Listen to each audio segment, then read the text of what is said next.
የኢትዮጵያ ህዝብ ግን ቀላል ህዝብ አይደለም። ይሄ እንግዲህ እዚህ ጋር የምትመለከቱት ዳታ በ2025 የወጣ ዳታ ሲሆንም እዚህ ጋር አንደኛ ላይ ህንድን፣ ሁለተኛ ላይ ቻይናን ምናምን ታያላችሁ። እዚህ ጋር ሰባተኛ ላይ ኢትዮጵያን ትመለከቷታላችሁ። ይሄ የምን ዳታ ይመስላችኋል?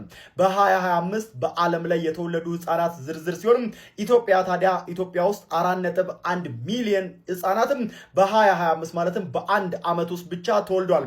ይሄ 4.1 ሚሊዮን ማለት በርካታ ሀገራትም እስካሁን ያላቸውን ህዝብ ይበልጣል ማለት ነው። ኢትዮጵያ በአንዴ የምትወልደው ማለት ነው።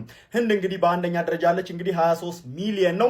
ይህ 23 ሚሊዮን እንግዲህ ከ1.4 ቢሊዮን ህዝብ ስለሆነ ሬሾውን ስታዩት ትልቅ ነው፣ ግን ብዙም አይደለም። እንግዲህ የቻይናንም ስትመለከት ወደ 1.4 ቢሊዮን ህዝብ ቁጥር አላት። እንግዲህ ከዛ ውስጥም 8.7 ሚሊዮን ህፃናት ብቻ ነው በየአመቱ የሚወለዱት። እንግዲህ ጂዲፒ ራሱ ስናይ እዚህ ጋር ቻይና ወደ 20 ትሪሊየን ጂዲፒ አላት። ኢትዮጵያ ግን 150 ቢሊዮን ጂዲፒ ያላት። እንዲህ ስታነጻጽሩት የኢትዮጵያ ቀላል አይደለም የሚዋለደው ማለት ነው። እንግዲህ በዚያ አያያዛችን ከቀጠልን አሁን ወደ 138 ሚሊዮንም ዜጋ ኢትዮጵያ ውስጥ እንደሚኖር ይጠበቃል። እንግዲህ በዚህ ቁጥር የሚሄድ ከሆነ በከፍተኛ ሁኔታ ጨምረን እንግዲህ እንደነ ናይጄሪያ ወይም ደግሞ የአሜሪካ ህዝብ ቁጥር ላይም ልንደርስ የምንችልበት እድል እንዳለ ነው እንግዲህ የሚመለከተው።